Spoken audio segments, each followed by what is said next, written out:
You are listening to the Doug Hagmann Radio Show, weekdays 9 to 10 a.m. Eastern Time.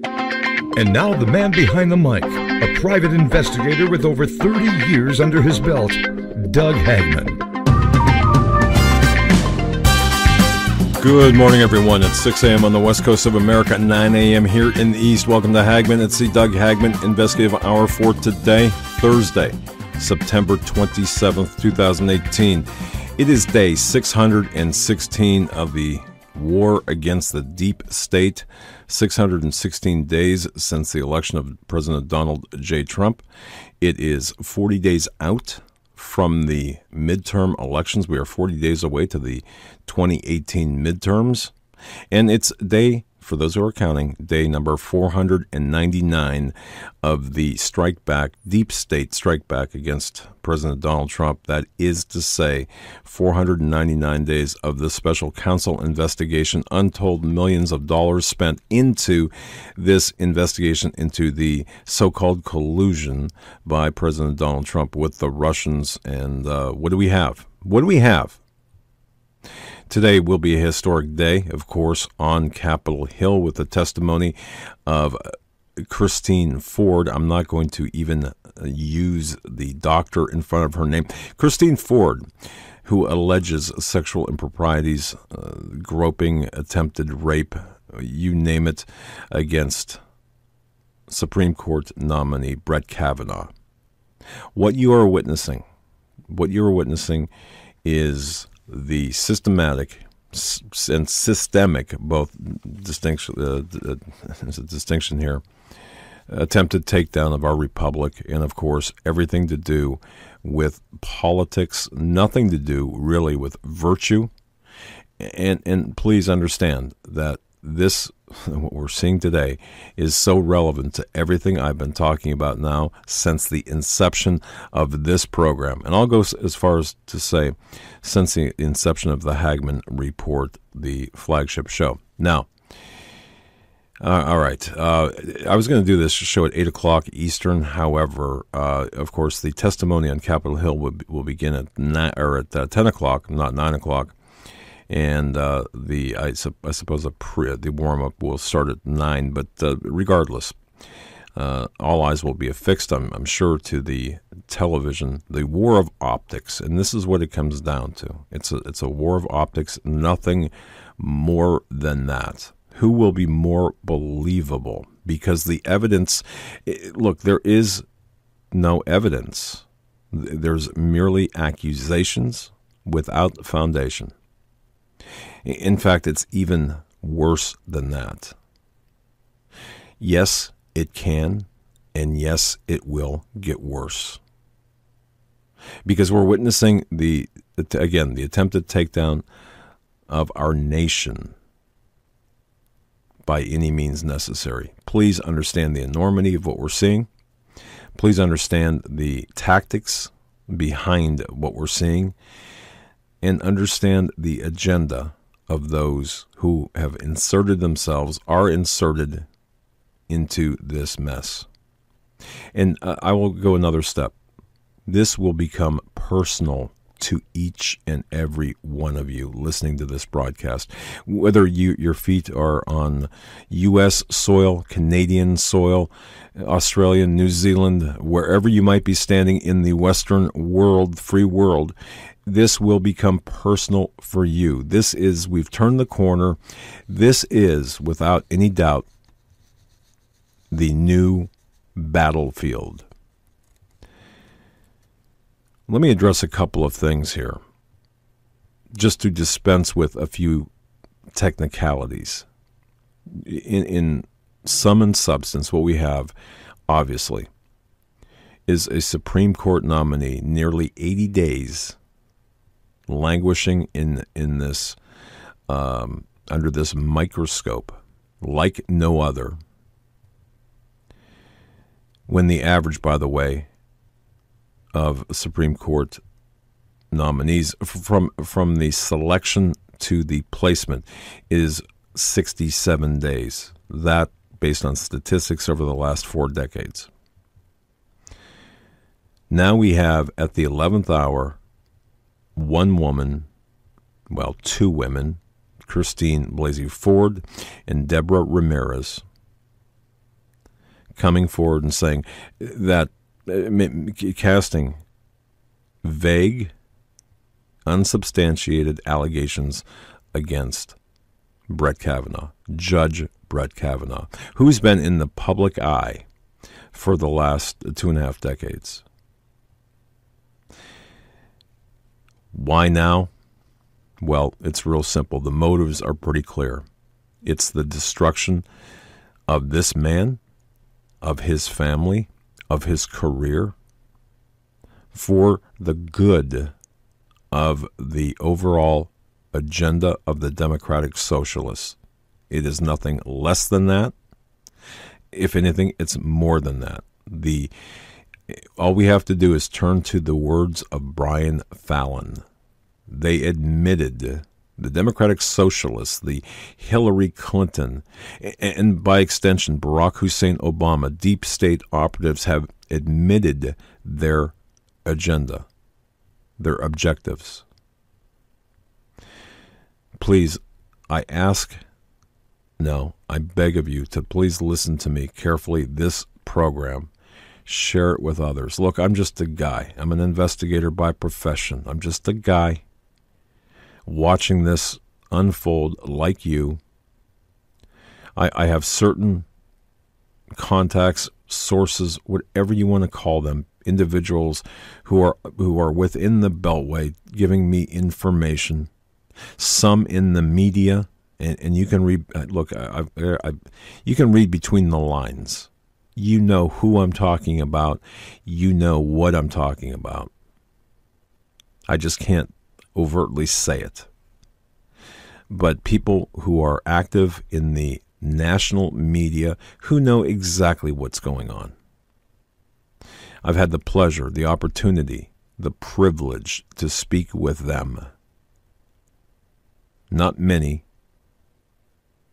In fact, not more than two. I've also had the privilege to speak with individuals within the Donald Trump administration. Not many. I'm not going to give you a number. But from this, I offer my perspective, and I give you my synopsis. This based on my experience as a veteran investigator, and I feel sometimes that I've got to establish, at least explain my bona fides for those new listeners who don't know me from any other talk show host. I've been in the investigative field for 33 years. I've been an operational asset for the FBI and Department of Justice. Don't hold that against me. I've signed documents with the FBI as a confidential informant and operational asset. I've watched and been part of the administration of polygraph examinations, voice stress analysis examinations. I'm educated in interview and interrogation techniques, some highly accredited organizations. So I do feel like I've got some level of knowledge about what I'm talking about. And I only say that, and I say that humbly, just to establish for the new listeners who I am, as opposed to just somebody behind a microphone. Who I am is pretty evident. Just you can visit HagmannReport.com for just a synopsis of my background. But again, I feel the need to say that because you're investing an hour of your time, and you have the right to know who's on the other end of the microphone. But here's what's taking place. Let's break this down just as it needs to be. You've got the decisive, really one of the decisive, or presumably a decisive voice on the Supreme Court, to take it completely conservative, or to lean the court to a conservative bias, as opposed to how it's been for the last 40 years or more, 50 years. even longer, actually. And the deep state, the people with the power behind the government, cannot afford to allow this to happen. This is the motive behind this.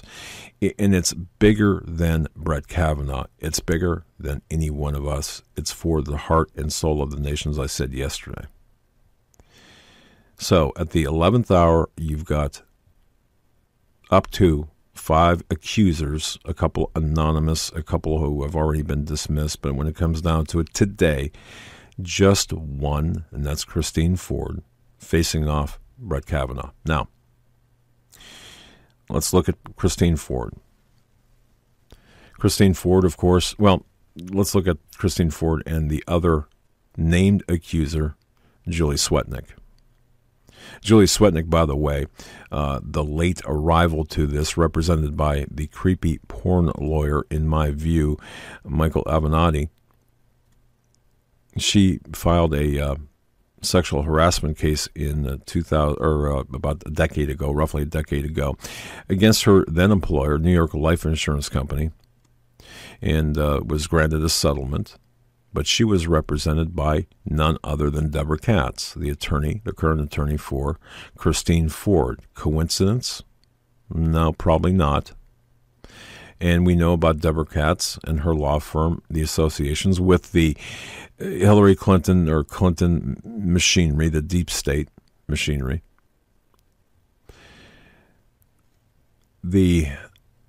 One of the issues that was discussed yesterday on numerous talk shows was the fact that Christine Ford took a polygraph examination. And the reason I established my bona fides, or gave you a little bit about myself initially, was to tell you that I feel comfortable in talking about polygraph examinations. The polygraph examination was issued, the polygraph examination, the lie detector test, which is not really a true statement. A polygraph and a lie detector test are not the same. I mean, the terms are used interchangeably, but they're not the same. It's really not a lie detector test, but I digress. I don't want to go down that road at this point. But the examination was administered by a guy by the name of Jerry Hanfin. He administered Ford's polygraph. Now, he's been interviewed on Anderson Cooper's 360. Now, I watched the interview last night, and let me just say this. At least in my view, the polygraph was not administered in the way it should have been. Polygraphs, when you administer a polygraph, they are single-issue tests. In order to be valid, they have to be single-issue tests. What I mean by that is you ask a question.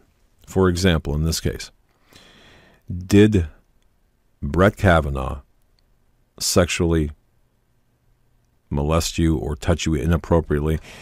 Whatever the framing of that question would be, but it's got to be a single issue, and it's got to be very exact.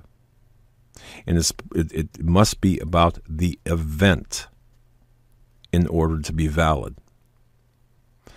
What this polygrapher did, and you'll have to excuse me if my speech is a little bit troubled. It's because I'm still having trouble with my. I had some dental work done, and they punctured an exposed sinus. Still, it was an extraction on my upper left side of my mouth, and oh my goodness. So sometimes when I speak, it hurts like the dickens, and I'm being nice about it. But the test itself, when administered, you ask a question after conducting a pretest or a baseline or a baseline test in order to get the person to get a set of baseline standards. Well, in this case, what did this polygrapher do? This Jerry Hanfin. Hanfin. What did he do?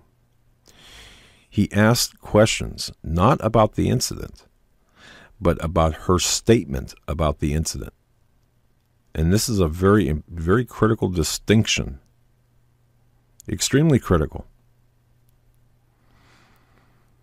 that changes the entirety, in my view, invalidates the results of the test.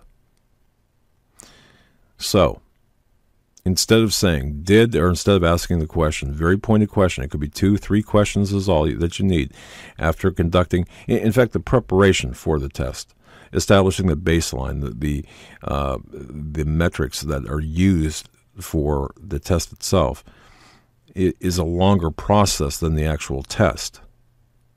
But what this polygrapher did with Ford, in order to get the answer or to get the results or the conclusions that he reached, and this is just my professional opinion now, please understand that. I am not an expert. I don't claim to be. I've been around the block with these. I've worked for attorneys as an investigator. I've worked as well as prosecutors to administer, to help, not myself, but to arrange the administration of polygraph examinations. But in no way am I an expert. So don't think that. I've just witnessed. I've seen a lot. But the test that was administered to Christine Ford, in my personal and professional opinion, at the request of the Katz law firm, was skewed from the beginning. Now, the polygrapher, in his defense, said, hey, I just had 12 hours to get ready for this. It was 12 hours from the first phone call from the Katz law firm until the time I administered the test, roughly. Well, that's not a lot of time. It's sufficient, but not a lot of time. But it's easy to be led down that path, in that position. But the questions were about the statement, not about the incident. So personally, that in my view, that invalidates the conclusions or the legitimacy of the polygraph test. Now, why do I mention that? Because these are some of the talking points that will be used that you're going to hear. Well, she passed a polygraph. Well, yeah. Anyone can pass a polygraph or fail a polygraph. It depends on the polygrapher, it depends on the person administering the test, and it depends on the structure of the questions, which have to be done in a very specific fashion. You deviate from that, of course, and it's game over. And why do you think polygraph examinations are not admissible in court? They're an investigative tool. That's all they are. But when they're used like this, they become weaponized too. The results become weaponized. So understand what's taking place here. At the granular level, this is important to really understand. Now, there's calls that okay, we can't have a vote. We need the FBI to investigate these charges. What's this all about? Nothing but a stall tactic. Why? The FBI has no jurisdiction to investigate state law crimes. And even with a background investigation of this type, understand there are different kinds of FBI investigations and actions. You've got criminal background checks. You've got background checks for job positions like this, for professional placement like this, appointments, and then for security clearances and such. And there are different types and different levels of FBI background investigations. What the left is asking for is for the FBI to conduct a criminal investigation in an area where it has no jurisdiction, which is nothing more than a stall tactic. So you take the case of the polygraph, number one, the request to the FBI, or the public request by certain politicians that the FBI get involved in conducting a criminal investigation into Brett Kavanaugh and his friend at the time and friend now, Mike Judge, about incidents that happened 36 years ago, far beyond any statute of limitations. It's ridiculous. Now, again, I'm addressing the granular level of issues right now, just to arm you with the facts. Okay, because, and please listen to the end of this, because I'll tie everything together. And then you've got something else. Something else that's related to what I'm referring to here. Something that you've seen, you instinctively know about. Each and every one of you listening to this, you know about this. We've seen this in the past, and you've experienced this in your current day-to-day life and affairs. You're looking at the issue of conduct of individuals, and every day you come across or you deal with people. Maybe it's a single of one-time interaction, or in cases of coworkers and friends and even family, it's a constant. You've got constant contact with individuals, or it could be just a one-time contact. But it comes down to an issue of credibility. Now, this is what I think is extremely important with respect, again, at this low level, the details of what's going on here.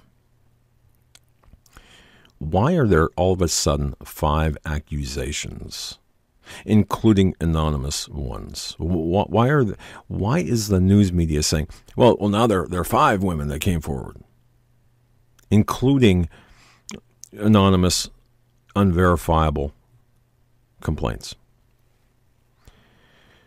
You're looking at the attempt to establish, and this is something that I've used very often, both offensively and defensively, is my work as an investigator. You're looking to establish the affirmation of a continuous course of criminal conduct, or stated more simply, a pattern of behavior. All right? Here is a man, Brett Kavanaugh, who has led an exemplary public life, scandal-free, and all of a sudden at the 11th hour, after withholding this accusation, Dianne Feinstein withholding this accusation, among others, by the way, withholding this accusation by Christine Ford, brings it forward. One accusation by one woman 36 years ago. I'm referencing now Christine Ford.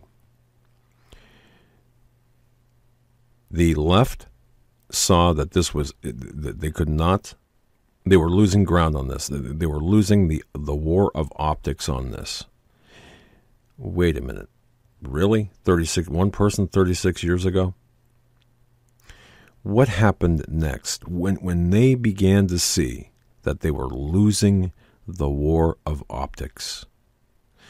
Additional women were brought forward, including, as I mentioned, creepy porn lawyer, in my view, Michael Avenatti, bringing forth another alleged victim, who, not coincidentally, there's no corroboration, no evidence to these events. What's this all about?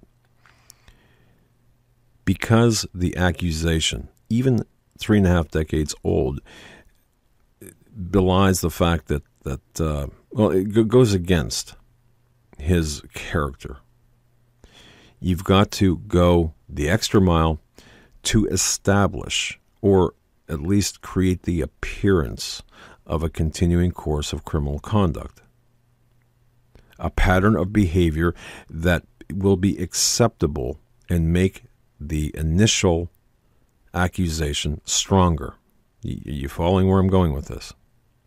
So even if they are baseless accusations, the public, the perception, okay, you've got 5, well, it must be true. This is creating something out of nothing. But what's important here is the optics. And what people will be looking at today on their television screens, not the facts, so unfortunately, it won't be the facts. it'll be the optics. Think back to the Nixon-Kennedy debates. Who won that debate? The first televised presidential debate between Richard Nixon and Kennedy. Who won that debate on substance? Well, that's depending on your point of view. Many will say, well, it was Nixon. But if you looked at him, sweaty, pasty, clammy, bad lighting. Look at Kennedy. Smooth, not a drop of sweat, well tanned, well postured. It's not that I dislike Kennedy or like Nixon. I'm simply talking about tactics now. This is how this event today will be decided. The Senate. Now, I will say that I believe out of the 100 senators, many have already decided. And what happens today is merely for public consumption. But again, at the granular level, this is how this is all being managed. The public, even down to the public appearances, whether it be on CNN, MSNBC, the different programs they're in, or Fox News. Laura Ingraham, Sean Hannity, Tucker Carlson. Or on the other side, Anderson Cooper, Cuomo, and others. This is a very deliberate strategy being employed, and it's a war of optics. So, and the talking points that we are seeing on Twitter and on Facebook, all across social networking, they are being managed. For example, yesterday we saw the sentencing of Bill Cosby in prison, 3 to 10 years in prison. Meanwhile, we saw Kavanaugh inching closer to his position as taking a seat on the highest court in the land. A black man sentenced to prison, a white man, because of white privilege, getting a seat on the highest court in the land. Do you see the talking points at the operational level? That's what I'm referring to now. Usually I'm a big picture guy, but let's get into the dirt here, down into the ground. So, and of course, the various phrases. Patriarchy on display. The identity politics. Elect Kavanaugh. Back alley abortions will become the norm again. That's right. I sat through these interviews, so you don't have to. I have a half a dozen clips I could play right now. I don't think I'm gonna air any, because it makes me sick to my stomach to even to air this, to air those. And then you've got on the legal side, this is laughable, and it's not going to go anywhere. It's without merit. But you've got Senator Jeff Merkley filing a court injunction to stop the nomination process of Brett Kavanaugh. Combine all of these together. Each one that I said. You've got the advancement of the deep state. And understand this, our enemies are as united against us as we are divided. And that's an important thing to really grasp. And also understand the deep state, as we know it, is a moving target. I don't want to sound like I'm lecturing please understand, I don't want to sound that way. I just want to bring you the facts and at the deepest levels possible, let you know what's going on here.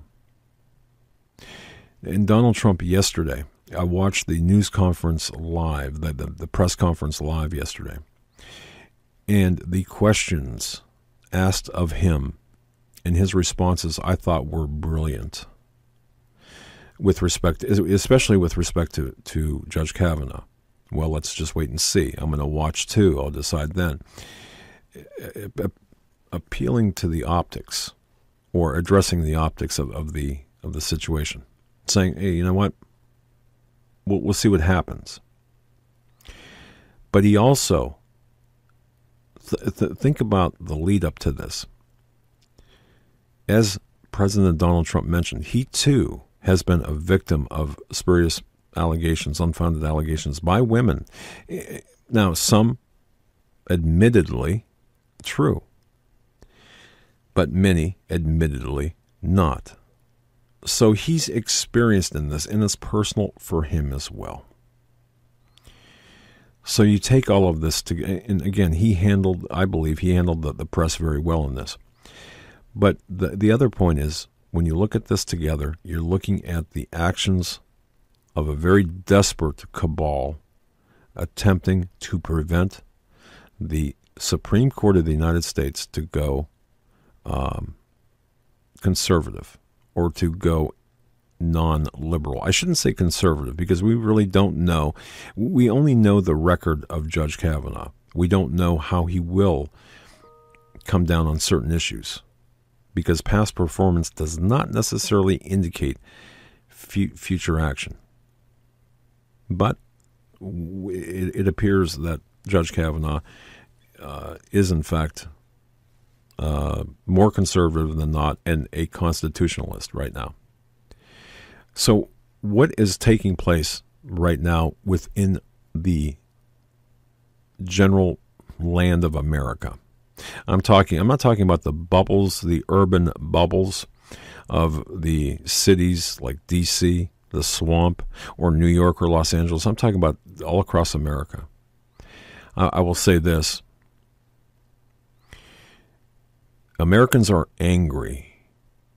The supporters of Donald Trump are extremely angry at this hatred of the vile, vicious, of everything that is so vile, so objectionable. The smears directed at Judge Brett Kavanaugh and his wife and his children. They are willing, the deep state, they're willing to destroy not just Judge Kavanaugh, but his family, destroy his career. For what?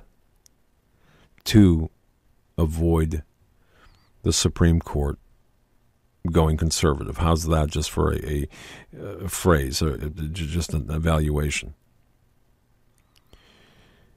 This is an ideological war, a political war that should be stomach-turning to each and every one of us. They're using the deep state, they're using their paid political pundits.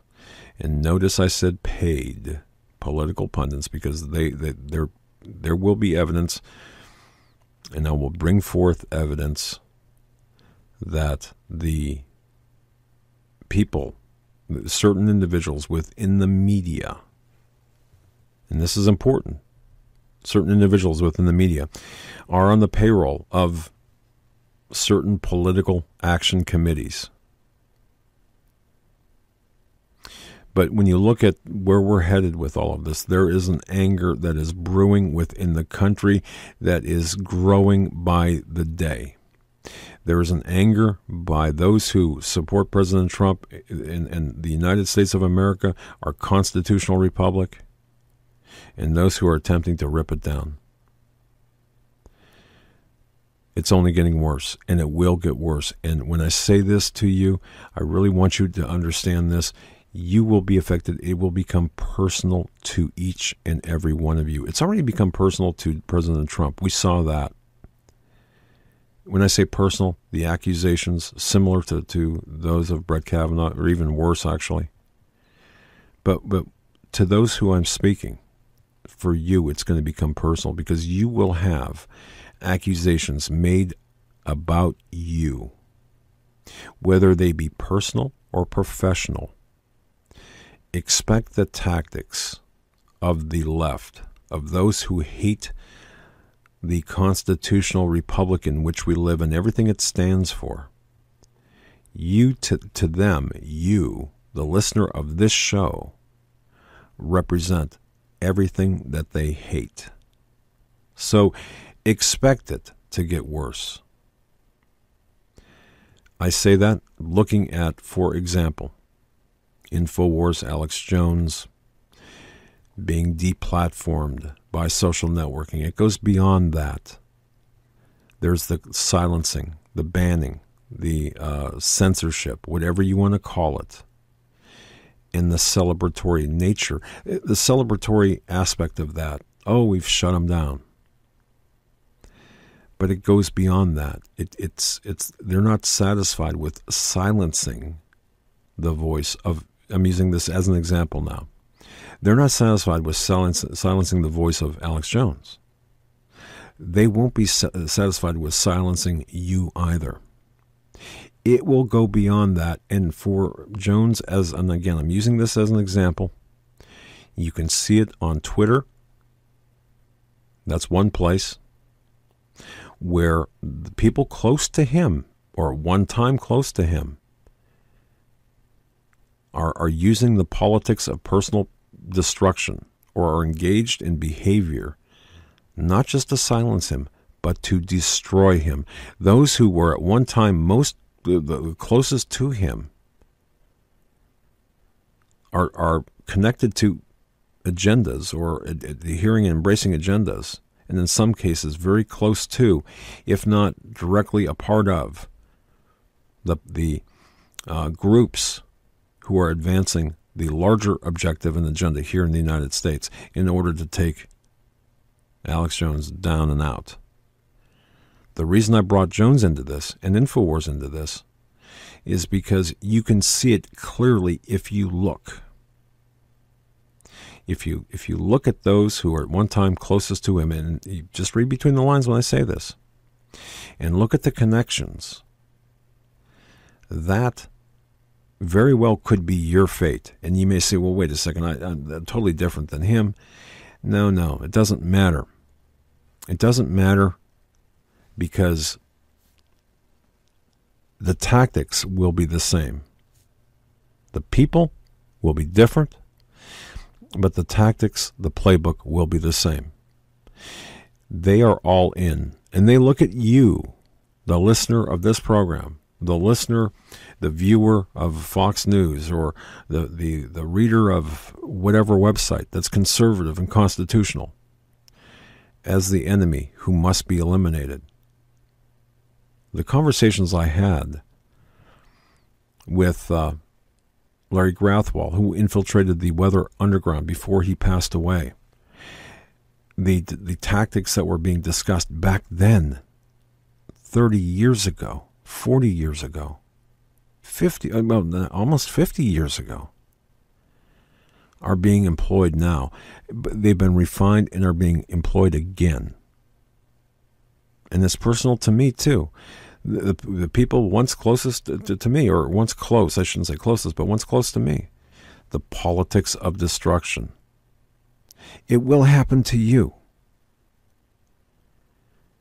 And it's by any means necessary. So when I spoke yesterday about this being a battle for the soul of our nation, that's exactly what it is. And they will step over you, step on you, destroy you. It's not enough to silence you. It's not enough to win over you. It's not enough for them. Please understand what I'm saying. They must destroy you. Period. Truth has no quarter in this, at least not to them. I was talking with my wife yesterday. She said, how can people possibly believe this or this or this? It doesn't matter. Truth has no quarter in this conversation, or in this. It doesn't matter. Because look at what's going on. Believe the survivors. We believe her. Believe the woman. Believe, there is no due process anymore. Zero, gone, out the door. due process is not a thing anymore. And it's only going to get worse. This is incredible. Understand this. The left, the Democratic Socialists, the individuals who are launching the accusations have nothing left to lose, have nothing to lose. That's their position from which they operate. They've got nothing to lose. So everything goes. There are no rules anymore. All right? So just understand that. So that's the position from which they operate. It's like a kamikaze pilot, or in the current day, like a jihadist, Islamic terrorist. I'm going to blow myself up to blow you up. That's the way it is. And I would like to direct your attention one more time. I spoke about this, but yesterday I believe it was, perhaps on this show. If not, it was certainly on the flagship show. Brian Fallon, the former top spokesman for Hillary Clinton's failed presidential campaign. And you can read about this at Town Hall, various other websites, numerous websites. But in one, Guy Benson wrote about this in Town Hall.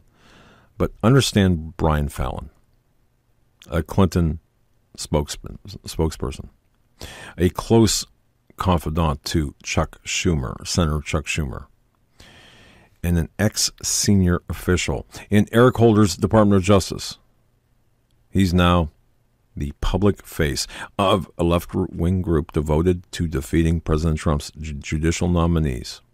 And President Trump said something interesting yesterday about the federal judgeships, him filling the federal judgeships that were vacant or otherwise in need of nominees yesterday. Remember that? If you caught that. I think he had 145 judicial appointments to make. There is a war against these judicial appointments because, of course, law and order, a thing of the past in the United States. The fight for law and order is here. But the public face of the anarchist group devoted to defeating President Trump's judicial nominees is Brian Fallon. He has admitted that the Brett Kavanaugh destruction project is part of a high-stakes, two-step strategy to derail the Trump agenda in the agenda of American constitutionalists. It's all out in the open for everyone to see. In fact, there was a New York Times piece titled "The Democratic Dream: Defeat Kavanaugh, Win the Senate, and Stop Trump Supreme Court Picks." There it is for everyone to see. And those who pile on, I want to just kind of go say this again. If you watch the social networking itself, like Twitter and Facebook, did you ever visit a pet shop where there are fish in a fish tank? And you see the fish all look like a big swarm of fish, and they all kind of swim together. They change direction together, and they're all like together. This is what we're seeing right now with the people who send Twitter or post Twitter remarks saying that we must believe Christine Ford, or the anti-Donald Trump remarks and the pro-Avenatti, pro-leftist stuff. These social networking sites, to me, are like watching that fish tank in a pet store where you've got, I don't know, hundreds of guppies or whatever the fish might be, all moving in the same direction at the same time. That's what the social networking sites are allowing to happen, and in fact are promoting. And it's all against the constitutional republic of our country. But Brian Fallon must be watched, and the agenda of the leftists must be watched. The posture adopted by one Senate Judiciary Committee member who recently fantasized, in fact, talked out loud about derailing Kavanaugh, holding Kennedy's seat open for 2 years. That same member has also said that Kavanaugh's judicial conservatism makes him more likely to be a sexual assailant in her mind. Did you catch that statement made by, my goodness, who's that woman, Hirono? I was trying to remember the name of the senator, Hirono, who said because Brett Kavanaugh is a conservative, and I'm paraphrasing here, because of his bias toward conservatism, he's much more likely to be guilty. She said that. And as such, fantasized, whatever you want to say, stated out loud, her desire to open or keep open the seat left vacant by Kennedy and to be filled by Kavanaugh. This is the mindset of today's Democratic Socialists. By the way, whatever happens today, and whatever happens with the Kavanaugh nomination, I don't have a crystal ball. I do believe that he will be seated, and I personally believe that there will be hell to pay. We will bear the brunt of even more vile and vicious attacks. That's my personal belief. I don't know what's going to happen. I don't know. I don't have a crystal ball. I had said before I didn't think Christine Ford would testify. Well, it looks like she will. I was wrong there. But one thing I can be absolutely 100% sure of, I guess I shouldn't say I was wrong. That hasn't happened yet. But one thing I'm totally sure of, regardless of the outcome, but most assuredly, if Kavanaugh is seated, there will be hell to pay. And that in the war against conservatives and Christian conservatives. I guarantee it. When you have these senatorial miscreants, these misfits, like Hirono from Hawaii, Hirono, or moron, I should say, but Hirono from Hawaii, saying that because Kavanaugh is more leaning conservative, that he's most likely guilty. This is ridiculous. And it's frightening that many U.S. senators who've been specifically chosen to sit on the Senate Judiciary Committee due to their legal acumen are saying that a man accused of sexual misconduct more than 3 decades ago, with no first-hand corroboration whatsoever, with one verified accuser who admitted in the last week that she isn't even the guy, or that he's not even the guy, is responsible for disproving the thin, unsubstantiated claims against him. The standards, the standards of proof right now, well, there are none for the Senate Judiciary Committee. In fact, that might be part of the problem. There was an expert on, I don't know who it was, on saying that the Senate Judiciary Committee and the standards for that they've got no standards to look to. There's the preponderance of evidence legal standard and another legal standards of beyond a reasonable doubt. But this is not a criminal event. This is a nomination process, a confirmation process. A confirmation process. This is not a criminal trial. So where do the Senate Judiciary members and largely the Senate, where do they turn? And I'm just tossing this out for a standard of measure. There is none at the moment, which is why the Democratic Socialists, the Communists, I believe, the leftists, the Clintons, the Clinton machinery, and the Obama machinery. This is why they're exploiting that. They are exploiting that for that very reason, the lack of a standard. But even worse, they're exploiting the alleged victims for political gain.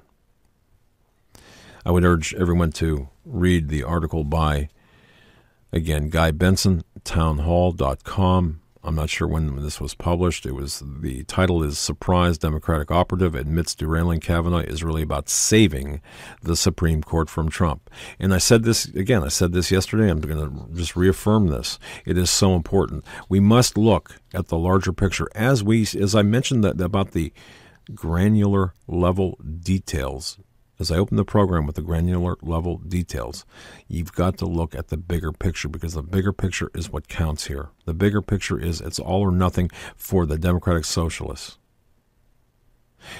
They're going to win. They plan to win by any means necessary. And when you take that to the furthest ends, it's like solving a complex equation. Although this is not that complex. At the very end, what you have, by any means necessary, is their tactic. And that is a frightening thought. Frightening in terms of the methods that I believe that they will employ. They will stop at nothing. They've got no brakes. They've got no moral compass.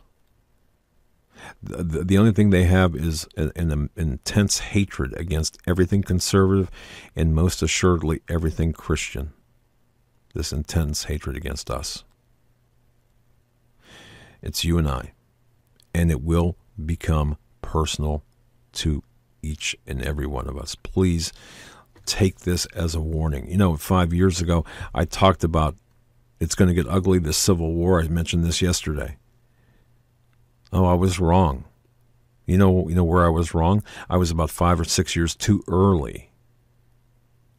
What we're seeing today is what I wrote about 5 or 6 years ago. And you can read it.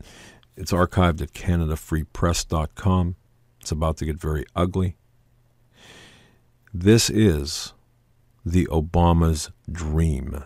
The community organizer's dream, the socialist's dream. There's a reason why Obama has not left Washington. In my professional opinion, in my view, he is directing many of these events from his compound on Embassy Row in Washington, D.C. He, along with others who are of the same ideological bias and ilk, using and fomenting and exploiting that same hatred. And hatred, by the way, the hatred is unbridled and, in my view, demonic and satanic. This is not an ordinary, I don't like you, get away from me. No. This is a vicious hatred that has overtaken the spirit and the very souls of the people in which this spirit inhabits. This is what we're fighting against, which is why you've got to understand that this is a spiritual battle as much as it is a physical battle. Look, I don't nearly enough invoke God or talk about God in my broadcasts. But I believe one would be not only spiritually bankrupt or disingenuous to themselves and to everyone else, to not talk about God in this case, not talk about the bigger picture, not talk about the spiritual battle in which we face. You must understand how spiritual this is. And I do believe that if the networks who are on our side would talk more about this, there would be a greater understanding of people on our side. Hey, wait, this is bigger than all of us. But look at Brian Fallon. Look at the organizations who are the Democratic Socialists who are attempting to push their agenda in all avenues, in all areas of the United States. This is not just about the Supreme Court, although that's the current flavor. That's where the action is today. This is about all departments, all agencies, all areas of the government, and all areas of our United States, and frankly, all areas of the Western world, the takeover. And if that sounds like hyperbole, well, then I don't think you've been paying attention. If you think that's just That's just hyperbole, fear porn, whatever it might be. I'm looking through this article from Town Hall, as I referenced. There's a lot of good information here. I would urge you to take a look at that. In fact, I'll put up a link in the program description box. But folks, right now, more than ever, excuse me, as I said, I apologize for the way I talk right now because of the problem with my mouth. But man, we are in a time like no other. There is an anger that is brewing, and it's going to show itself in an incredibly decisive way, because the left, they are all in. And what is the vile parasites that are being used as political pawns are going to come face to face, I believe, with middle America, who is not going to take it anymore. You see the vile parasitic behavior of the protesters who are paid $50, $100 to go protest at Capitol Hill, or to engage in marches. Not all of them, just the top level, of course. And the individuals who embrace this this agenda of socialism, and who demand it to be implemented in the United States, they are going to come face to face with a very angry, real middle America. And it's coming soon. The middle class, the real America I believe has awakened, is led by President Donald Trump, and threatens the deep state like no other entity or no other person ever before in the history of modern America. And that's what this is all about. And those who are attempting to tear down President Trump, whether they're just the person on the street or the minister in the pulpit or some voice on YouTube or some person in a blog or some person with a Twitter account, they have awakened the masses.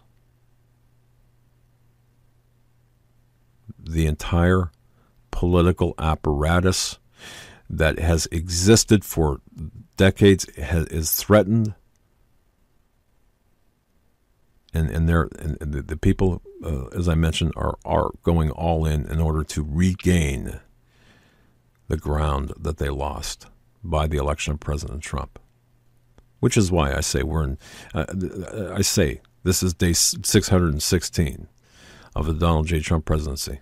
Look what he's accomplished, by the way, in 616 days. Stuff that the press will never tell you. Many accomplishments. This is why I mentioned that we've got only 40 days to the midterms, because this is about the midterms as well. And this is why I say that it's been almost 500 days, day 499 today of the special counsel, because that's one of the tactics used to rip down our representative republic. Folks, if nothing else, I urge you to think bigger. And I know that my audience does think that you already think big. But please pass this along. If you like this show, tell others about it. I cannot believe the numbers. I am so grateful to each and every one of you who shared this program on your social networking platforms. I thank you. Please click the follow button on Blog Talk Radio where this show is archived. Hey, buckle up. It's going to get rough. May God bless each and every one of you. Don't forget, tune in tonight to the Hagmann Report. Follow me on Twitter. All of the information is in the program description box below if you're listening to this on BTR. May God bless you. Have a great day.